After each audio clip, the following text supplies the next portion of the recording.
Hello and welcome to this week's edition of Dream Car Garage. Now I'm here at GSM Performance and we're updating our FT project. Now so far in the FT project, the body is being reconnected with the chassis and everything's coming together. So we're starting to take our thoughts now more to the interior. Now we've had a look at the interiors before, where we looked at different types of seats and stuff like that.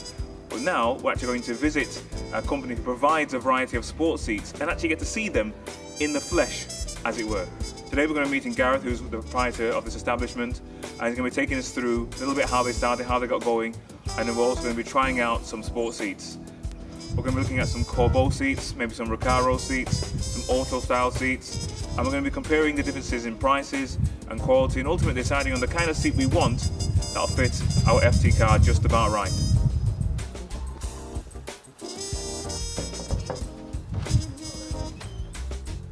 Gareth, my man, how you doing? There. How are you? Good to see you. Yeah, good. Come on in. So how did you get into this then? How did you get into the seat thing in the first? Because I know you guys don't just do seats, do you? No, well, 10 years ago I started pretty much October 2003, and it was because I built a Citroen Saxo and ran the National Saxo Owners Club.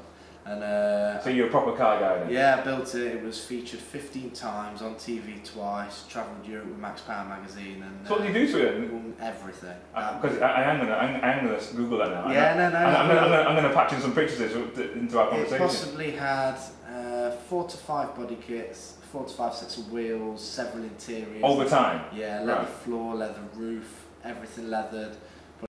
So yeah, just over 10 years of progression. We've gone from selling online from my bedroom, being a teenager, through to doing custom job fittings here, fitting brake kits, specialising in seats and knowing pretty much everything there is to know. So what else, okay, what else does GSM do? I know you do seats and that's what kind of got me here, but what else do you guys do? Well, we've got two sides to the business. We've got the sports seat side, which is pretty much the biggest in Europe for information and products. And then the sister website is our big brake conversions. Yeah. And we basically picked two products that we knew. If people want advice and knowledge and they want to buy a product, they're the two products you need advice on. Right. If you sit in a seat, you need to know how it works, it's going to be comfortable and it's going to fit your car. Yeah. You don't just buy it on eBay. Yeah. And if you're going to fit brakes, you want the after support and the service of somebody that cares enough to make sure that brake kit is the exact right setup for your vehicle. Yeah. So we picked those two lines knowing that we can provide the after service that people demand. So how long have you had, when you set up this place here then? This was October, we got the keys October last year. It took 2 months to build it. So how long were you just an online thing for people to see your seats? 8 years. And then what made you, I mean, because when I first started speaking to you was last year. Yes, yeah. You didn't have anywhere to, because I remember calling and asking, do you have anywhere I can physically see the seats? And you said no.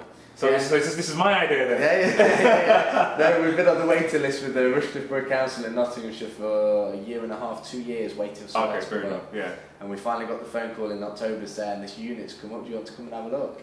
Yes. So I walked through the door, walked in and went, perfect, let's have it. Yeah. So it was time to set up and allow people to come and actually try what they need. Does that make a big difference? Yes. Yeah.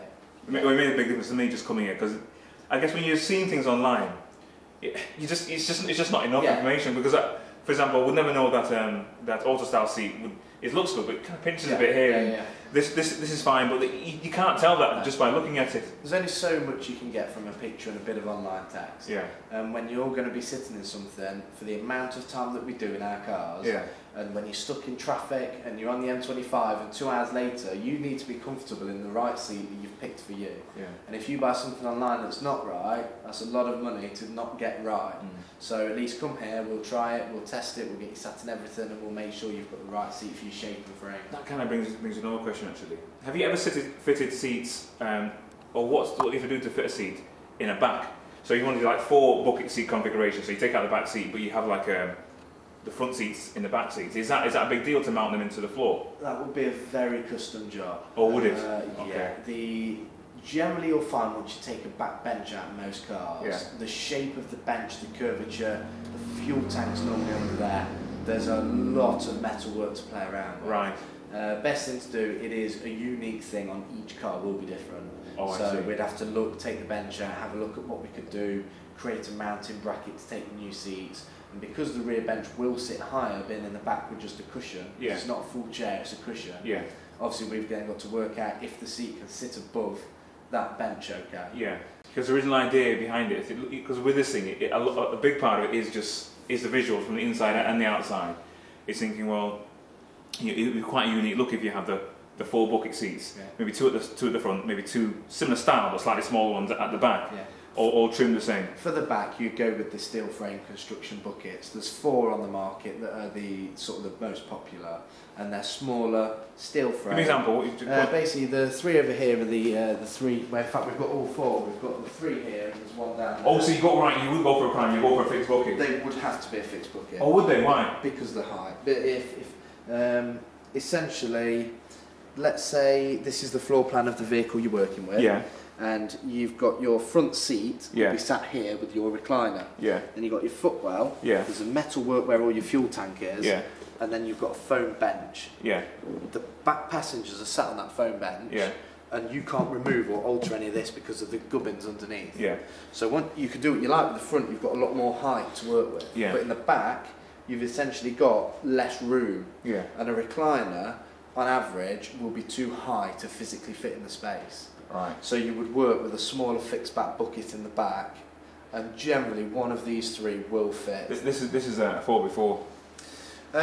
Even so, because, for example, even the front seat, you've got maybe a foot clearance above the top of the seat. So you probably space-wise, if it's space-wise there, you'd have the space because because it's quite you've got the height there. Yeah. But, if it's a 4x4 then and not a saloon or a hatch, yeah. You may be right. You could possibly get a recliner in. But yeah, I like the idea of a slightly different shape. Yeah. But still trim the same in the back. Yes, How comfortable would it be to sit in a bucket seat at the back? But these are fantastic. Not as comfortable as that one over there, though. Funnily enough. But it's a bucket and it is an uprighted position, and these are FI approved. So these are all high quality, very good products, and surprisingly very affordable. The seat needs to be right. Then you get a seat to fit the car, not fit you. Right. Okay. Because these cars are small, so you have a much smaller, narrower seat, high back if you want the headrest. These ones are much smaller, essentially, as I say, when you've just not got that room. Right. And then you can move into your bigger seats where you've got the side support. Yeah, these are clearly a lot more modern. This looks like a classic Recaro type seat to me. Yeah, essentially in your sort of early Fords, like your RS2000s. The RS2000s, yeah. That is the kind of seat you get in that, and that's a more retro look, but with a reclining mechanism. It looks exactly like a Recaro type seat. Yeah. So what's the big difference between the Recaros and the Corbos and stuff? Because visually, to the untrained eye, to me, they look kind of the same. Yeah, I mean, your main brands, Corbu, Cobra, Sparco and Recaro, are all world-leading brands, all very good quality, and it's very much depending on who's brand loyal and what type of car you've got, or for different types of seats. Oh, I see. But Corbu and Cobra being British made, they're the ones that people really should be buying to support British business. Recaro is German. I mean, very good quality products as well. Just depends sort of which ones make the right seats for which car. Can any seat be fitted to anything? No. When it comes to fixing and mounts, this is where a lot of e-traders come unstuck, because you sell the seat and then it won't fit a car. Yeah. So the mounts are very much vehicle specific, and getting a seat into the car will take a little bit of work depending on what's available. Right. Now we sell, let's say you have a BMW E36 3 Series, and you want to put some seats in. Yeah. So you find a Corbu you like, I'll find you the right mount, the seat will fit the mount will fit the car. Perfect fitment, no problems. If you then find, say, a Recaro seat, that there's no mount for it, you can't use another brand because they won't match up. So then we have to custom work, and we can do that. We'll bring people in, we'll custom mount, and I can create frames for each vehicle.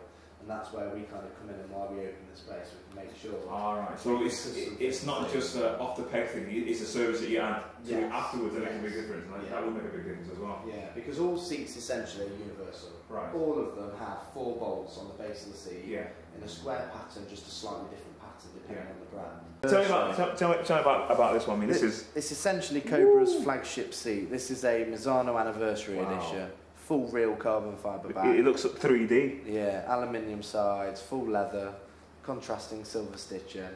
It's a beautiful product, and it's what the footballers love in their dugout. So this is a proper you're properly in place here, really, aren't you? For a recliner, yes. It's got the hold, it's got everything you need.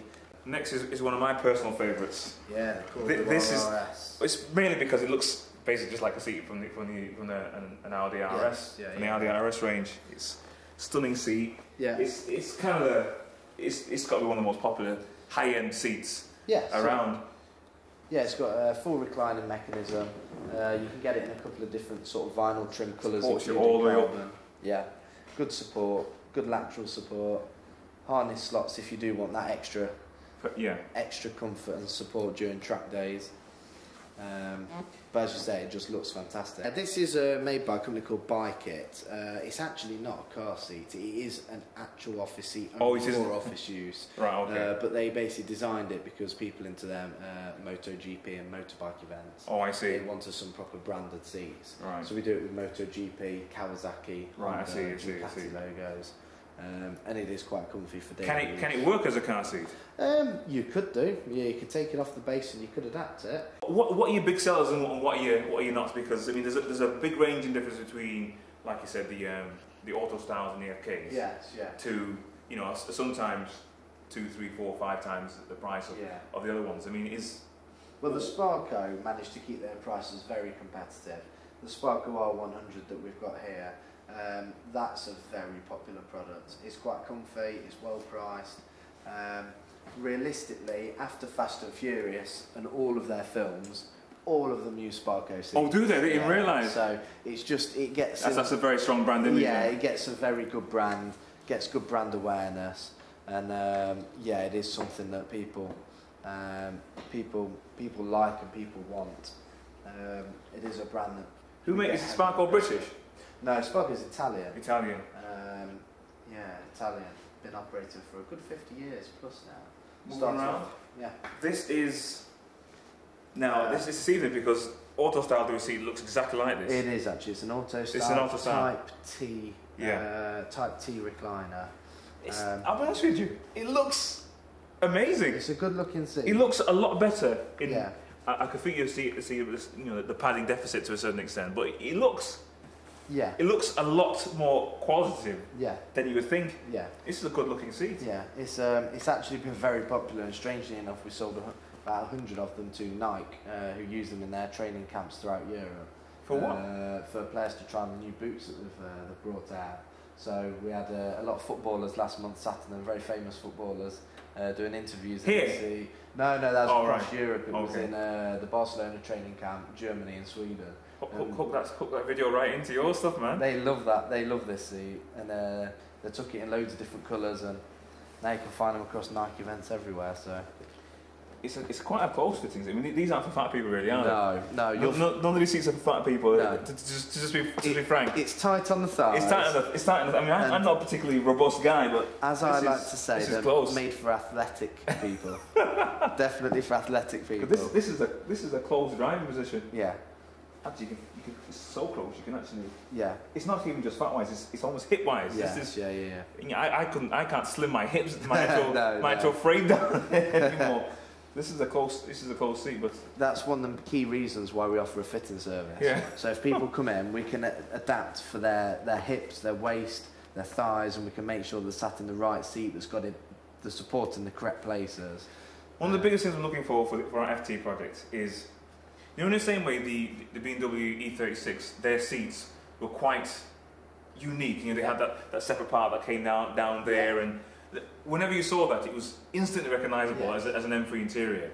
I wanted something that it could have enough unusualness about it in a way that it can be easily recognisable for this project. So whenever anyone sees the internet, or, the interior of the internet, as they will eventually once the project's finished, it's going to be, that's that interior from the FT project, you know. So something that can be modified well. I mean, looking at this, you can imagine a bit of quilting here, and you can change your stuff around. But something that maybe even shape-wise, has quite an interesting or handsome standard shape. That'd get you around to the Sparco R333 though. That one there? Well, this Sparco, because that's the one with the unusual shape that's definitely unmistakable. So tell me a bit about it. How does this seat come about? I mean, it's very out there. Yeah, it's a very new design. This came out last year. and they kind of rewrote the rule book with this. The harness slots, we've never seen design like this before. This wide, this dramatic? Yeah, this has gone for some kind of futuristic, really modernised look. What are these for? Is that for a...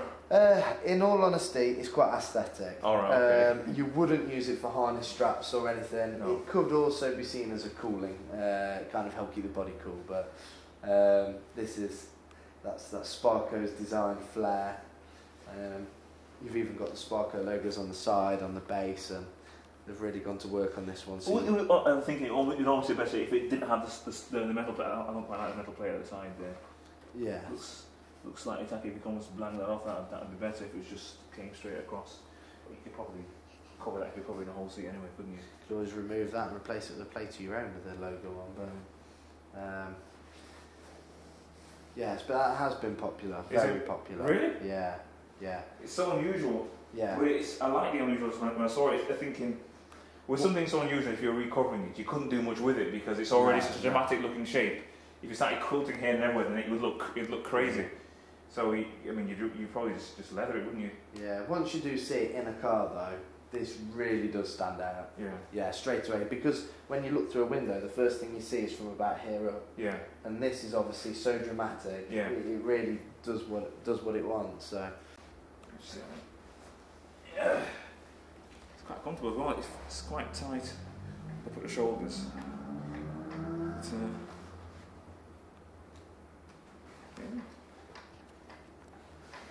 Yeah, it's nice. This is the one I was looking at the most from the beginning. This one, and the one that's a little bit like it, because the other one's the pattern of the. You can see the structure of the chairs the same. Yeah. The pattern of the stitching is slightly different. But this is quite a comfortable chair actually. It's wider than the blue one, so it's a pinch on the hips, Yeah, the thigh supports flare out to about a 20-degree angle. Yeah, that so gives a huge amount of manoeuvrability on the thighs. Yeah, and it does. That one felt literally like. I mean, I'm not really a big guy, but that really felt like a pinch in my hips. This actually feels quite comfortable. Yeah. They should all roughly as well be around the same weight group. On a recliner, we say 12 to 18 kilos for an average reclining seat. Anything within that range would be normal. Very rarely would you ever get a recliner under 10 kilos. Most seats that you get in the car as standard will be 25, 30 kilos. So that's another bonus. Once you've taken your original seats out, you lose a bit of weight. And if you're building a car for performance, well then that's a pretty big key factor. Yeah. So yeah. This is a very handsome seat as well. I was looking at this just the other day. Yeah, the Corbu RRB. It's almost like it's like a bucket recliner. Yes, that was the. That's the idea, isn't it? Yeah. So it's designed to look like a bucket. Yeah. But you can see by the ridge, it's obviously designed to recline as well. But Yes. So is this a racing seat or is this actually a road seat? What I'd class this as is a hybrid. So you've got, as you It's say, not bad for comfort either. a bit deeper bucketed support. Yeah. Perfect for track day use. Yeah. Linked with harnesses, just an amazing comfortable seat. But then you can also recline it if you do need a bit of adjustability when you're on a long journey. It's kind of close, but even though it looks like a bucket, it's still not pinching me like the other one was. So it's wide enough. It's still not a fat bloke seat, really, to be honest with you. Yeah. But it's a handsome looking seat. Yeah, it was released. It's new, isn't it? 2012, start 2012, I believe that one was Yeah. released. Comes in a fair few different colours. Obviously, you've got your carbon fibre vinyl trim, linked with some nice soft materials. Looks like it'll wear well as well. Yes, yeah. But What's your favourite seat? honestly, that does look very good, and it is comfortable, and I've sat in it for many hours behind my desk, so I do like that seat very much. One of my favourites, though, is what I'm sat at right now behind my desk, which is a Corbu RS1. Oh, this one here? Yeah. Let me roll this one out. So who's got the director's chair then? I've given my apprentice Jordan that chair. Is that, that might mess up the power struggle in the room. That's this is the first of its kind in the world, from what I know. We've put this as a full Extreme Motorsport seat, and we created last Monday Get a shot of the same. a seat base to allow it to work as an office chair. So essentially, you have a full FIA approved racing seat as an office chair. What kind of person would really have that though? I mean, it's absolutely fantastic. I sat in it for a week straight, and it's tight, but it's surprisingly comfy. It's comfy. It's like a strong glove. Yeah, and because you've got this around your head, it cocoons you working, and nothing else matters but what's on that computer screen. Actually, I'll be honest with you.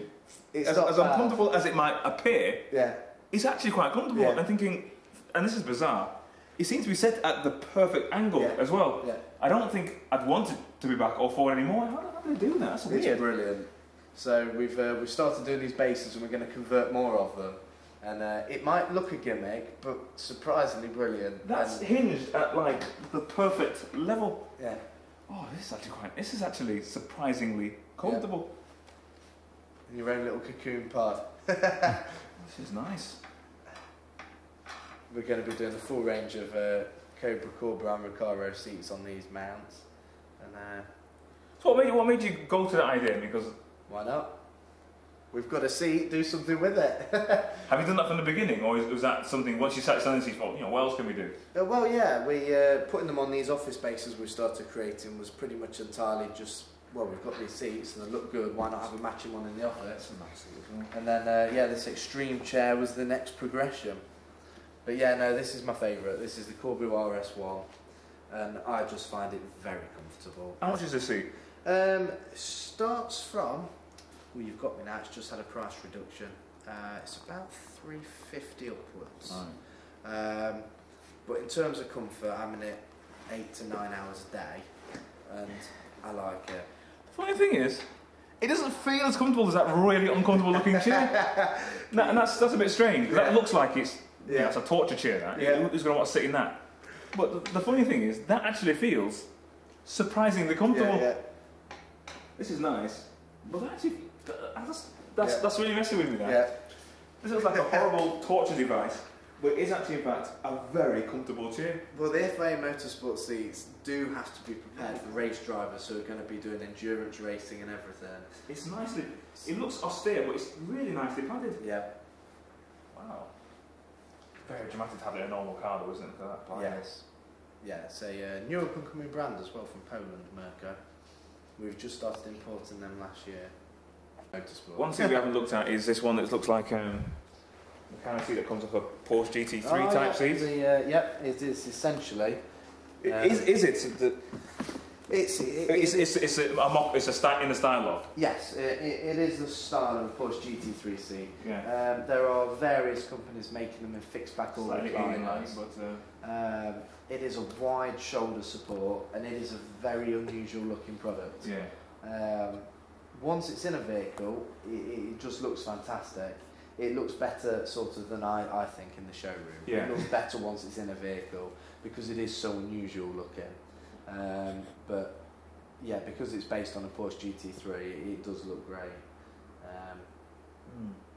The only thing now is it's like you've given me too much choice. I came in with one idea now, and he's like, ooh, this looks so good, and ooh, this looks nice, and ooh. Right. Yeah, with an off-roader, as you say, you do have that extra space over a saloon to work with, so there are more the biggest thing is like I guess a little bit like your station project is mostly aesthetic. I mean, we're starting off with something quite unusual, which is a Daihatsu 4-track, which is a car which was never bling in all its life, and giving it more of a street appearance, but not a ridiculous one. So it's painted a very subtle colour, like a macadamia metallic, which is like a Porsche colour. It's going to be lowered slightly, tasteful set of wheels. Hopefully some slight extravagant pipes going down either side. So the engine is going to be tweaked a bit, but in essence it's got some front characteristics, which means I'm going to do a bit with it to make it travel a bit quicker, but not a hell of a lot quicker. But it's going to be soundproofed heavily to make it a lot more insular when you're driving. And then the biggest part is really when you step inside, it's got to be wow. You cover a dashboard that's hand stitched, and you got one of these seats trimmed in a mixture of Alcantara and leather and quilted with a little bit of piping there. So I'm thinking, which seat can take that the most and still look good within the context of this car. I'm not gonna. I can't make my mind up yet. So I'm gonna have to send you some pictures, and then and you can let me have a look what you're thinking as well. To think what kind of seat you think would really.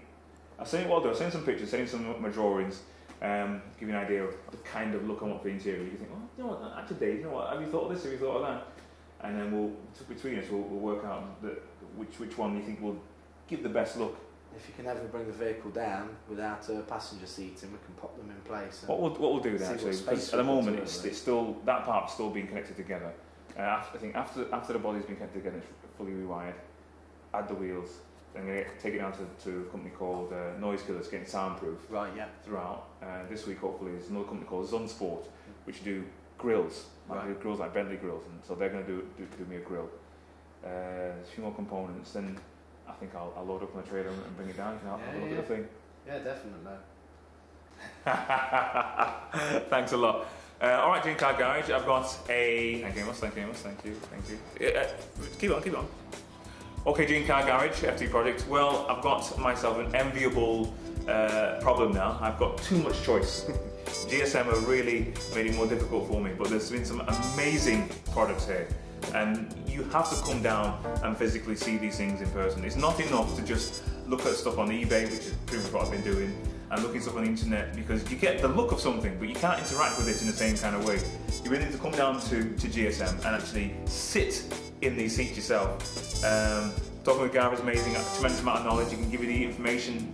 I'll do my best. He can give you information, but you've got to literally sit in these seats for yourself. Feel them, feel how they pinch, feel how they are. Seats that look uncomfortable, can be surprisingly comfortable. Seats that you think will be wonderfully comfortable, and you can only get that by physically coming down to a showroom like this. And this is the only one I know of, by the way. Because I looked around to see if there's any other showrooms I can go to, but this is the only one I know of where it's got such a wide variety of seats, so it's very much worth coming down. Well, that's it for now. We will pick this up later when we actually go to decide what seat we're actually going to have. And the next step will be purchasing it, and then we'll go through the process of being with our leather guy, getting it retrimmed so it looks like a Bentley. Thanks guys. Thank you. See you next time.